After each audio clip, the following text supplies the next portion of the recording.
하나님의 뜻대로 됩니다라는 제목으로 말씀을 나누고 합니다. 야곱이 형 에서로부터 장자권을 탈취했을 때 나이가 약 30대 정도 되었습니다. 그리고 그 이후에 어떤 일이 일어났는지는 알 수가 없습니다. 성경이 침묵하고 있으니까 우리가 대충 상상을 해보는 것입니다. 아마 야곱은 조용한 사람이고 에서는 활동적 사람이다, 그렇게 얘기가 되어 있습니다. 그래서 아마 에서는 여전히 남성적 기질을 가지고 아마 활동적으로 그렇게 생활했을 것으로 추측합니다. 그런데 야곱의 성격에 대해서는 우리가 아는 것처럼 어떤 사람은 야곱을 향해서 기회주의자다, 아니면 자기 엄마 품에 안겨있는, 엄마 치맛부락을 잡고 있는 사람이다 라고 그렇게 평가하기도 합니다. 형 에서와 비교하면 분명히 성격의 차이는 있지만 결코 야곱은 그렇지 않는 사람입니다. 야곱이 비열한 사람이라고 얘기하기도 하지만 그렇지 않다는 것입니다. 우리가 창세기 25장 27절에 보면 그 아이들이 장성하며 에서는 익숙한 사냥꾼이었으므로 덜 사람이 되고 야곱은 조용한 사람이었으므로 장막에 거주하니 나옵니다. 그래서 이 말씀만 딱 보면 야곱은 좀 조용하고 아주 내성적이고 아마 그런 사람이겠네라고 그렇게 평가할 수 있을 것입니다. 에서와 비교했을 때 분명히 다른 대조가 있습니다. 그러나 오늘 우리가 성경을 보면서 조용한이란 우리말 성경의 번역이 조금은 미숙하다는 생각을 갖게 됩니다. 언어를 찾아보면 조용한 것이 원숙한 아니면 정숙한 그런 뜻이 있습니다. 야곱의 성품을 우리 영어 성경에서는 평이한 아니면 순전한, 조용한, 이렇게 영어 성경 그렇게 번역이 되어 있습니다. 이번 오늘 우리가 조용하로 이렇게 번역된 히브리어는 탐이라는 히브리어 단어입니다. 창세기 25장에서 조용한이라고 번역된 말 외에는요 다른 뜻으로 다 그렇게 번역이 되어 있습니다. 우리가 알고 있는 욥기 1장 1절에 욥은 온전하고 그렇게 할 때 온전하고 이 단어가 히브리어 탐이라는 단어를 사용하고 있습니다. 시편 37편 40절에 온전한 사람을 살피고 에서도 온전한 할 때 탐이란 히브리어 단어가 사용됐습니다. 그리고 잠언 29장 10절에 피 흘리기를 좋아하는 자는 온전한 자를 미워하고 에서도 온전한 자, 여기서 똑같이 탐이라는 단어를 사용했습니다. 우리가 알고 있는 종교개혁자 마틴 루터도 창세기 25장 20절에서 야곱을 경건한 자 이렇게 번역이 되었습니다. 그런데 우리 한글 성경에는 조용한 자 이렇게 번역이 되어 있습니다. 그러면서 우리가 팥죽 사건이 있고 난 후에 약 40년의 세월이 흐른 이후의 사건을 성경은 오늘 우리에게 소개하고 있습니다. 아마 그들의 나이가 에서와 야곱이 약 70살 정도 되었을 것입니다. 그런데 오늘 그 사건을 통해서 오늘 아버지 이삭이 큰아들 에서에게 축복하는 사건을 우리에게 이야기하고 있습니다. 그런데 그 축복을 동생이 가로챈 사건으로 우리는 그렇게 알고 있습니다. 이삭이 몹시 늙었다라고 그렇게 성경은 얘기하고 있습니다. 아마 나이가 많고 노쇠지면 자연히 눈이 잘 보이지 않는 것이 우리의 삶일 것입니다. 특히 이삭은 눈이 많이 좋지 않았던 것 같습니다. 사물을 분간할 수 없을 정도로 그렇게 눈이 좋지 않았습니다. 아마 그러면서 이삭은 내가 살 날이 얼마 남지 않았다라고 그렇게 생각하게 되고, 그래서 평소에 자기가 사랑했던 큰아들 에서를 불러서 축복해 주겠다라고 그렇게 얘기합니다. 그러면서 오늘 에서를 부른 장면이 오늘 본문에 소개되고 있습니다. 아버지 이삭의 부름을 받은 에서가 아버지 앞에 서게 됩니다. 그리고 아버지가 얘기합니다. 너가 사냥을 나가서 사냥한 고기를 가지고 별미를 만들어서 가져오라. 내가 그것을 먹고 난 이후에 너에게 축복해 주겠다라고 그렇게 얘기합니다. 이것까지는 별 이상이 없는 것처럼 느껴집니다. 그런데 우리가 이삭이 에서를 축복하는 이유가 무엇일까를 한번 생각해 보십시오. 아마 큰아들이기 때문에 아버지가 조금 더 편애를 했나 그런 생각도 할 수 있습니다. 아니면 큰아들이 평소에 사냥을 잘해서 맛있는 음식을 많이 가져오니 그 음식이 먹고 싶어서 그랬는가, 아니면 내가 죽을 날이 얼마 남지 않았기 때문에 이런 생각을 갖나, 여러 가지 추측을 할 수 있을 것입니다. 그러나 여러 가지 이유를 말할 수 있지만 고대 사회에서는 장자에게 축복하는 것은 당연한 것이었습니다. 아버지의 장자권, 족장의 고난이 큰아들 장자에게 넘어가는 것은 너무나 당연한 일이었습니다. 에서에게 축복한다고 해서 어떤 문제가 될 수 있는 것은 전혀 아니었습니다. 그리고 또 별미를 준비하라는 의미에서 아버지 아브라함에서부터 물려받은 장자권을 아들에게 물려주는 엄숙한 그 예식이 있다는 것도 충분히 생각할 수 있습니다. 우리는 그러나 본문 이것만 보는 것이 아니라 앞뒤 성경 문맥을 읽어보면 야곱이 태어났을 때 사건을 우리는 잘 알고 있습니다. 여러분, 야곱이 태어났을 때 어떤 일이 있었습니까? 큰 아들이 작은 아들을 섬기게 될 것이라는 하나님의 예언적 말씀을 다 들었지 않습니까? 그러면서 우리는 이런 생각을 갖습니다. 아니, 아버지 이삭이 아들에 대한 하나님의 계획과 뜻을 몰랐을까? 뭐 그런 생각도 해보기도 합니다. 하나님께서 에서를 버리고 야곱을 선택했다는 것, 이미 성경을 통해서 다 얘기했는데 라는 마음을 갖습니다. 그러나 태어난 사건뿐만 아니라 자라는 사건을 보면서 이삭은 그래도 에서가 더 믿음직스럽게 생각했는지는 모르겠습니다. 그래도 하나님에서 받은 이 축복권을 에서가 잘하면 훨씬 더 나은 민족으로 만들어 갈 수 있겠다, 그런 생각도 했을 것이 모릅니다. 그렇지만 표면적 사건이 일어났던 것이 우리가 알지 않습니까? 형과 동생의 팥죽 사건입니다. 40년 전에 팥죽 사건을 통해서 형과 동생이 어떤 일이 있었는가를 알고 있습니다. 그리고 가장 정확하게는 그 리브가가 모든 것을 알고 있었지 않습니까? 그러면서 아마 부부관계 속에서 부부가 서로 이런 얘기를 하자, 하나님께서 하나님의 뜻이 이런 거라고 이야기를 했는지 뭐 성경은 나와 있지 않으니까 알 수 없지만 아무튼 그런 얘기도 나누었을 것으로 추측해 보기도 합니다. 하나님의 뜻은, 하나님의 계획은 에서가 아니라 야곱이라는 것도, 그럼에도 불구하고 오늘 이삭은 자신의 아들 야곱이 아닌 에서를 축복하겠다라고 그렇게 얘기한 것을 보게 됩니다. 이것을 보면서 이삭이 나이가 많고 그래서 분별력이 조금 이렇게 잘되면 잘못된 것이 아닐까, 뭐 그런 생각도 해보기도 합니다. 오늘 본문 1절을 보면서 이삭의 판단력이 문제가 생길 수 있겠다라는 그런 생각을 가졌습니다. 왜 굳이 성경 1절 말씀에서 이삭의 몸의 상태를 그렇게 자세하게 이야기하고 있는 것일까요? 왜 그렇게 성경은 강조하고 있는가를 생각해 보는 것입니다. 여러분, 나이가 많고 눈도 잘 보이지 않는다는 것은 그만큼 늙었다고, 그리고 몸이 쇠약하다는 것을 얘기하고 있습니다. 그래서 이제 이삭이 너무나 하나님 앞에 올바르지 못한 판단처럼 보이는 행동들을 지금 보이고 있다는 것입니다. 그리고 야곱과 어머니 리브가가 어설프게 속이는 그 속임수에 이삭이 너무나 쉽게 넘어가는 것도 보지 않습니까? 여러분, 늙었다고 모든 사람이 분별력과 판단력이 사라지나요? 그렇지 않습니다. 죽을 때까지 꼬장꼬장 하신 어른들이 있잖아요. 분별력과 판단력은 어떤 사람보다 더 정확하게 얘기하시는 것도 있습니다. 근데 이삭은 과거에 비교하면 너무나 다른 모습을 보여주고 있다는 것입니다.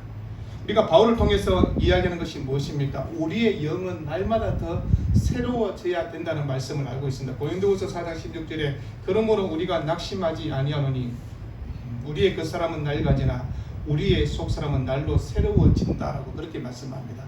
나이가 먹어갈수록 우리의 몸은 쇠퇴하고 쇠약해지지만 그러나 우리의 속사람은, 우리의 영성은 더 하나님을 닮아가고 더 풍성한 지혜와 판단력과 지혜 가운데 살아가야 된다고 그렇게 얘기합니다. 물론 사람들은 이렇게 얘기합니다. 세월을 이길 수 있느냐고, 세월 앞에 장사 없다, 그런 얘기를 하지 않습니까? 여러분, 우리의 그 사람은 분명히 늙어갈 것입니다. 쭈글쭈글하고, 그러나 우리의 속사람은 하나님의 은총 가운데 더 새로워진다라고 얘기하는 것입니다. 하늘의 소망을 더 깊이 깨닫게 되고 하나님의 말씀이 더 선명하고 뚜렷하게 우리에게 보여지고 우리 안에 역사하시는 하나님의 은혜를 더 깊이 체험하는 신앙이 되는 것입니다. 20대 신앙과 60대 신앙이 같습니까? 그렇지 않습니다. 20대 신앙은 어설프게 열정만 많았지 아주 잘못된 미숙된 판단을 하게 되었습니다. 우리가 60대가 넘어가니 그때 내가 왜 그랬을까, 그런 생각을 갖지 않습니까? 여러분, 이삭을 보면서 진정 하나님의 축복의 대상자가 누구인가를 왜 그렇게 모를까, 그런 안타까운 마음을 우리가 보게 됩니다. 영적 분별력을 왜 이렇게 갖지 못했을까? 하나님이 위임한 이 귀한 일들을 해야 하는데 이런 영적으로 어두워진 사람이 되었나라는 그런 안타까움이 있는 것입니다. 여러분, 자신의 영광과 영적인 능력을 다음 세대에게 이어줘야 될 이삭의 삶이 그런 책임이 있지 않습니까? 내가 하나님으로부터 받은 영광과 지혜와 능력을 자기에게서 빠져나가 내가 손을 얹고 기도하고 그 사람 앞에 임하기를 하나님께 간구해야 되는 제사장적 삶을 이삭이 지금 갖고 있는 것입니다. 성경 보니까 선지자의 삶을 아브라함이 살았다라고 그렇게 되어 있습니다. 그런 삶을, 제사장적 삶을 이삭 또한 동일하게 갖고 있는 것입니다.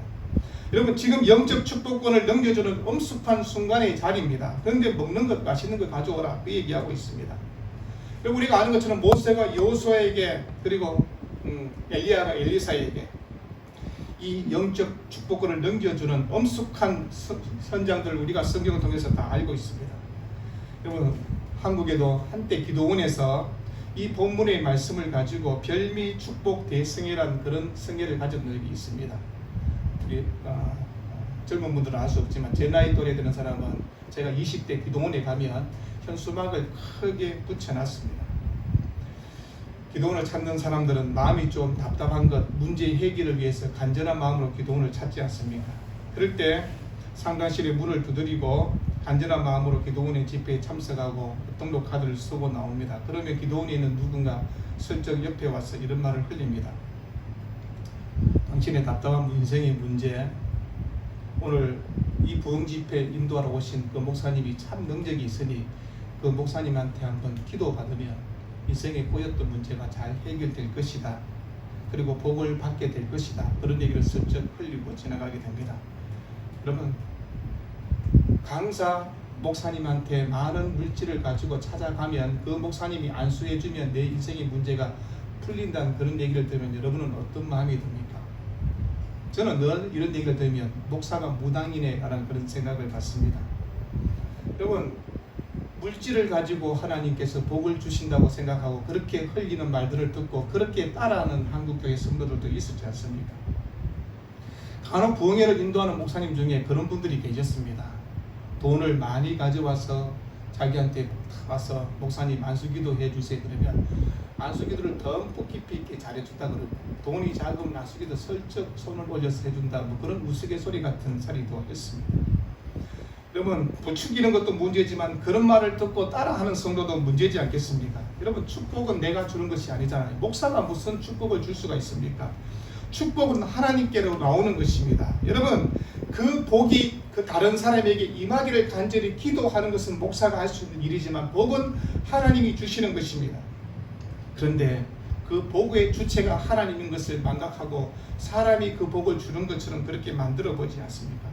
그 신령한 복을 이렇게 왜곡시키는 일들이 있었다는 것입니다. 여러분, 이삭에게 위임한 이 영적 본질을 가지고 축복해야 되는데 이삭이 그렇지 못했다는 것을 얘기하는 것입니다. 여러분, 오늘 본문을 읽으면서 왜 모세가 이 성경을 기록하면서 이 본문의 말씀을 길고 장황하게 설명하고 있을까 한번 생각해 보십시오. 모세가 아버지 명을 받고 사냥터로 나간 사이에 야곱이 자기 어머니의 관계에서 형의 옷을 입고 그리고 아버지에게 들어가서 자기가 장자인 것처럼 그렇게 흉내내며 축복을 받는 사건을 소개하고 있습니다.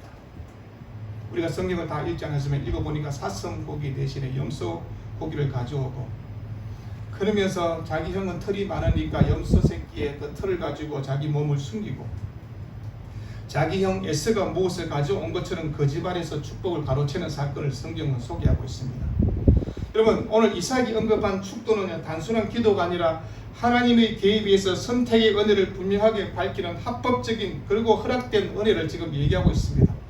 하나님께서 거룩한 조상들에게 그들의 후손들에게 영영토록 하나님이 되심을 약속하고 있는 것입니다. 이삭은 자신의 생애가 이제 얼마 남지 않았다는 것을 알기에 하나님께로 받은 이 귀한 은총의 자리를 자기의 후손들에게 넘겨주는, 계승시키는 위임의식을 지금 하고 있지 않습니까?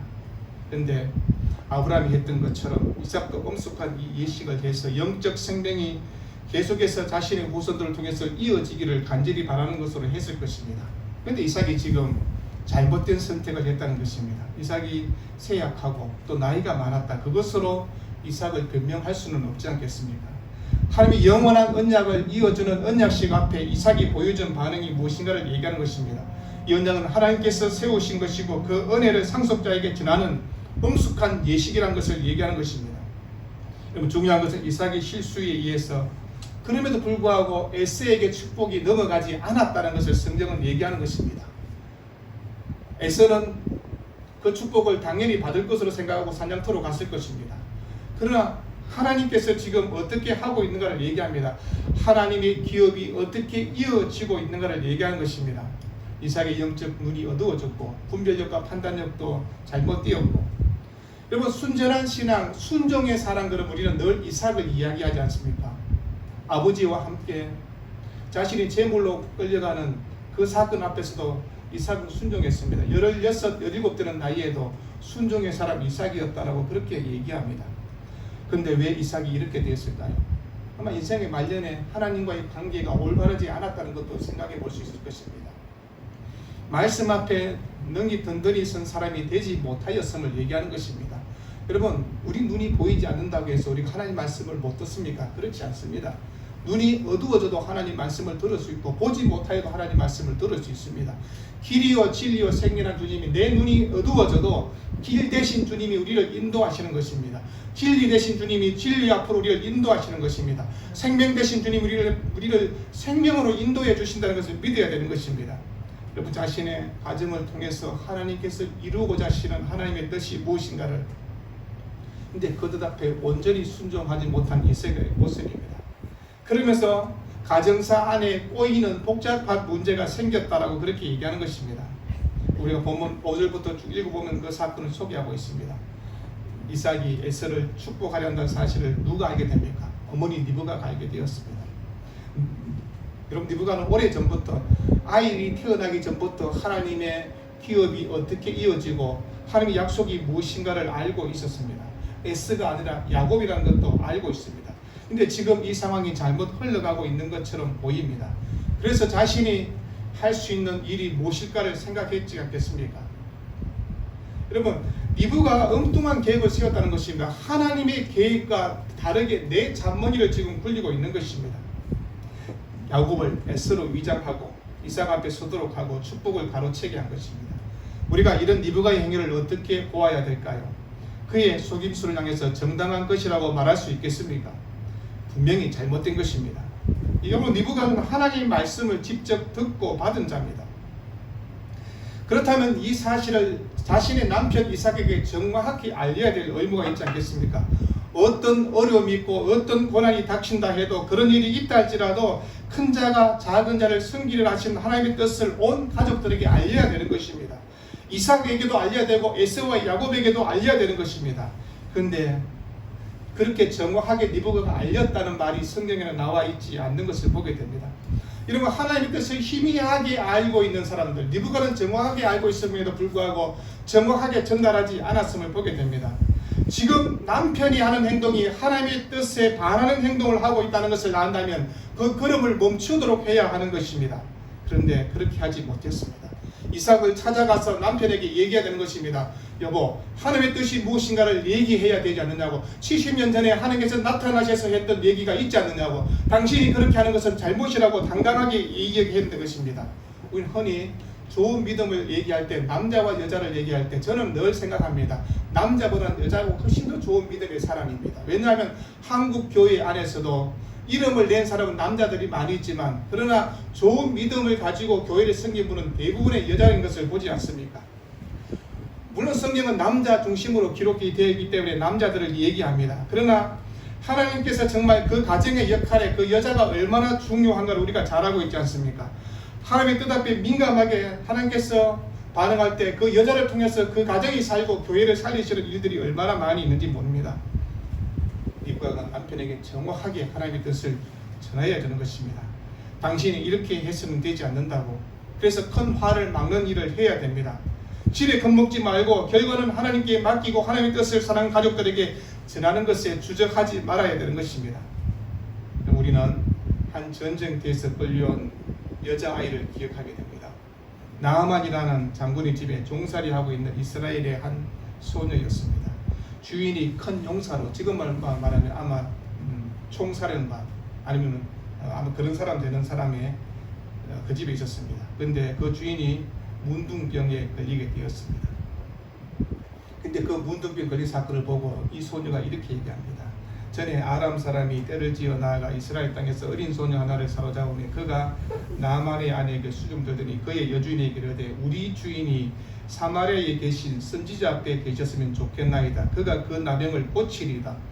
여러분, 감히 상대가 누구인데 종으로 끌려온 여자아이가 이런 말을 할 수가 있겠습니까?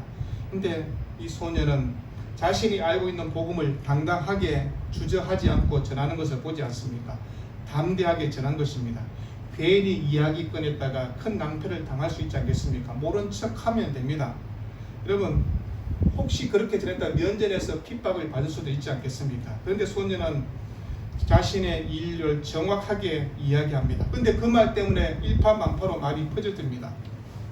여러분, 어떤 결과가 나타난가를 성경이 얘기하는 것입니다. 그 집안에서 부엌인지 아니면 어느 집구석에서 얘기했는지 모르지만 그 말이 계속해서 파장을 일으키고 여주인이 주인 나만에게 그리고 나만은 아람 왕에게 그 말에까지 이렇게 말이 전하여지게 되는 것을 보게 됩니다. 여러분, 지금 이삭의 가정의 모든 고난은 이삭에게 있습니다. 그런데도 불구하고 이삭이 지금 에서를 축복하려고 하는 것을 알게 되었다면, 상황이 너무나 급박하게 돌아간다면 하필이면 이런 상황이 되었을까를 생각하지 말고 이삭에게 정확하게 하나님의 뜻이 무엇인가를 얘기하는 것입니다. 그런데 그렇게 하지 않고 내 머리로, 내 지혜로 내 상황을, 문제를 바꾸어 보려고 하는 그 니부갓을 보게 됩니다. 아내가 남편을, 자식이 아버지를 속입니다. 그러면 집안에 큰 혼란이 일어날 수 있지 않겠습니까? 이 일 때문에 형제가 미움의 칼을 들고 죽이기로 그렇게 마음을 먹지 않습니까? 가족 안에 큰 회오리 바람이 일어나지 않습니까? 물론 우리는 모든 결과를 알기에 편안하게 이 말씀을 읽습니다. 그러나 우리가 이 과정 속을 보면서 하나님이 개입하지 않았다면 그 가정사에 어떤 일이 일어나는가를 우리가 충분히 생각할 수 있는 것입니다. 여러분, 리브가는 자신이 지은 죄 때문에 책임을 져야 되는 것입니다. 13절에 이렇게 말합니다. 어머니가 그에게 이르되 내 아들아, 너의 저주는 내게로 돌리리니 내 말만 따르고 가서 가져오라. 그렇게 얘기합니다. 니부가 그렇게 얘기합니다. 그러나 여러분, 그 니부가의 심판을 어떻게 받습니까? 자기가 살아있는 생전에 자신의 아들, 사랑했던 야곱의 아들의 얼굴을 두 번 다시 보지 못하지 않습니까? 가정사에 아픈 일이 일어납니다. 여러분, 우리가 함부로 생각하고 함부로 판단하고 함부로 내뱉은 말들 때문에 가정사에 일어나는 비극들을 우리에게 소개하고 있는 것입니다. 여러분, 하나님께서 우리에게 무슨 얘기를 하고 싶어 합니까? 하나님께서 니브가가 올바르지 못한 행동까지도 이용하셔서 하나님의 선한 뜻은 계속해서 이루어지는 것들을 보지 않습니까? 우리가 이해하기 힘든 것, 하나님께서 이처럼 악도 사용하셔서 잘못도 사용하셔서 하나님의 계획과 섭리를 이루어간다고 얘기하는 것입니다. 세상에 악한 자들이 얼마나 많이 있는지 모릅니다. 자기 머리를 굴리고 자기 욕심을 채우고 악한 계획을 세우며 실천해 가지 않습니까? 그런데 여러분, 일이 끝나면 우리는 그렇게 생각합니다. 야, 악한 사람 때문에 세상이 이렇게 악하게 되었네. 그러나 세상은요, 악한 사람들의 머리에서 흘러가지 않습니다. 하나님의 뜻과 하나님의 섭리 가운데 세상은 움직여지고 있다는 것을 얘기합니다. 사탄이 모든 일을 다 주관할 것처럼 얘기하지만 결코 그렇지 않다는 것입니다. 아담과 하와가 하나님께 죄를 지었지 않습니까? 에덴 동산에 쫓겨나는 일이 생겼습니다. 그러나 쫓겨난 그를 향해서 하나님의 구원의 계획은 계속해서 이루어지고 있는 것을 보지 않습니까? 가룟 유다는 개인적인 욕심 때문에 예수님을 십자가에 못 박히게 하지 않습니다. 여러분, 십자가의 사건으로 말미암아 위대하고 크신 하나님의 구원의 계획이, 하나님의 사랑이 세상에 드러나게 되었습니다. 그렇다고 해서 가룟 유다의 행동을 정당화할 수는 결코는 없는 것입니다. 여러분, 이 모든 사건 통해서 성경 우리에게 무엇을 가르쳐주는 것입니까? 인간이 아무리 몸부림치고 아무리 그 상황을 바꾸려고 해도 하나님께서는 하나님이 원하시는 뜻대로 방법대로 모든 사건을 이끌어 가신다고 얘기하는 것입니다. 우리가 하나님의 뜻 앞에 복종해야 되는 것입니다. 내 잔머리, 내 지혜, 내 능력을 가지고 하나님의 뜻을 바꾸려고 해서는 되지 않는다고 얘기하는 것입니다. 하나님의 말씀의 지배 앞에, 하나님의 뜻 앞에 우리가 복종하고 그래야 되는데 가족까지 속이면서까지 내 이익을, 내 욕심을, 내 욕망을 채우려 하면 안 되는 것입니다. 여러분, 우리 가정을 한번 생각해 보십시오. 말씀 앞에 우리 가정이 얼마나 하나님의 뜻을 이루어가고 있는가를 생각해 보는 것입니다. 말씀의 은혜를 얼마나 깊이 있게 나누며 그 가정이 말씀으로 바르게 세워지고 있는가를 생각합니다. 여러분, 혹시 가정은 남편은 남편대로, 자식은 자식대로, 아내는 아내대로 이렇게 살고 있고 자기 고집대로 행동하며 살고 있지는 않습니까? 여러분, 서로의 향해서 불쌍히 여기는 마음보다는 서로의 약점을 겉돌고 공격하고 그런 가정은 없습니까? 여러분, 하나님의 말씀이 우리 가정을 지배해야만, 하나님 말씀 앞에 복종해야만 가정 앞에 남편의 권위가, 아내의 권위가, 자식들이 바르게 쓸 수 있는 것을 보지 않습니까? 여러분, 아버지의 권위, 어머니의 잔소리가 지배하는 가정이 아니라 하나님의 말씀이 지배하는 가정으로 살아가야 된다고 얘기하는 것입니다. 여러분, 내 앞에 전개되는 수많은 상황을 보고 너무 빨리 일희일비하지 마십시오. 하나님은 우리를 향한 하나님의 계획들을 결코 늦추거나 빨리 하지 않고 하나님의 정확한 시간대로 하나님은 이끌어가게 될 것입니다. 우리가 살아가는 삶의 자리에서 내 뜻이 먼저 앞서니 하나님의 뜻을 이기려고 하다가 우리가 낭패를 당하고 실망하고 좌절하고 그렇게 되는 것입니다. 여러분, 이렇게 늘 기도해야 됩니다. 하나님의 뜻대로 되게 해주십시오. 내 뜻이 아니라 하나님의 뜻대로 되게 해주세요라고 기도해야 되는 것입니다. 하나님의 뜻이 아니라면 하나님, 내가 모든 것을 불복하고 포기하고 하나님의 뜻대로 순종하겠습니다라고 그렇게 해야 되는 것입니다. 우리가 살아가는 삶의 자리에서 우리 가정이든 교회든 이 땅을 살아가면서 수많은 일들이 왜 없겠습니까? 우리가 인생을 만나면서 살아가면서 위기를 만나기도 합니다. 인생의 궁지에 몰려서 내가 지금 도저히 아무것도 할 수 없다는 그런 상황도 될 것입니다. 그럼 그때마다 우리가 생각하는 것입니다. 내가 이런 상황 가운데서도 하나님의 뜻이 있을 거라고. 내가 하나님 뜻 앞에 순복하고 순종하고 살고 있다면 하나님은 분명히 내 뜻이 아니라 하나님의 뜻대로 이루어질 것을 믿고 그 뜻을 향해서 순종하면 되는 것입니다. 그렇게 기도하며 기다리며 그렇게 살아가는 사람에게 하나님의 뜻은 분명하게 이루어지는 것입니다. 우리는 늘 이렇게 마음속에 있습니다. 나는 왜 이렇게 힘들지? 나는 왜 잘 안 되지? 여러분, 잘 안 되는 것도 하나님의 뜻 안에 있다면 그건 순종해야 되는 것입니다. 내가 못 사는 것, 내가 열심히 노력하지 않는 부분도 있겠지요. 그러나 하나님이 나를 훈련시키는 시간도 될 수 있는 것입니다. 내가 왜 몸이 자꾸 아플까? 고민하지 마십시오. 아프면 아픈 대로 기쁘게 감사하게 살면 됩니다. 하나님이 그 뜻 안에 또 있을 거라는 것을 믿는 것입니다. 여러분, 우리가 살아가는 삶의 가정사에 어떤 일들이 일어나고 있는가를 다 알 수는 없지 않겠습니까?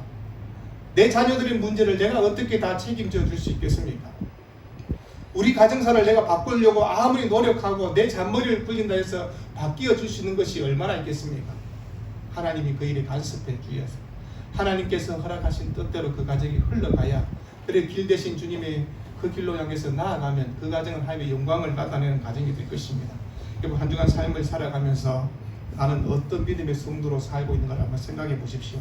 혹시 나는 이삭처럼 분별력을 잃어버리지는 않았는지, 혹시 나는 리브가처럼 내 잔머리로 내 지혜로 이 문제를 해결하려고 하고 있지는 않는지, 그 일 때문에 자식들이 에서와 야곱이 피해를 보지 않습니까? 아버지 어머니 때문에 에서와 야곱이 형제끼리 칼부림이 나야 되는, 죽이겠다 하는 그런 일들이 일어나고 있지 않습니까? 하나님의 뜻을 정확하게 얘기했다면 이런 일은 일어나지 않았을 것입니다. 어린이도 아닙니다. 70이 된 아들들입니다. 불러놓고 하나님의 뜻이 이런 것이라는 것을 정확하게 얘기해야 되는 것입니다. 여러분, 그런 은혜로 살아가는 복된 삶이 되기를 우리 주 이름으로 축원드립니다. 기도하겠습니다. 주님,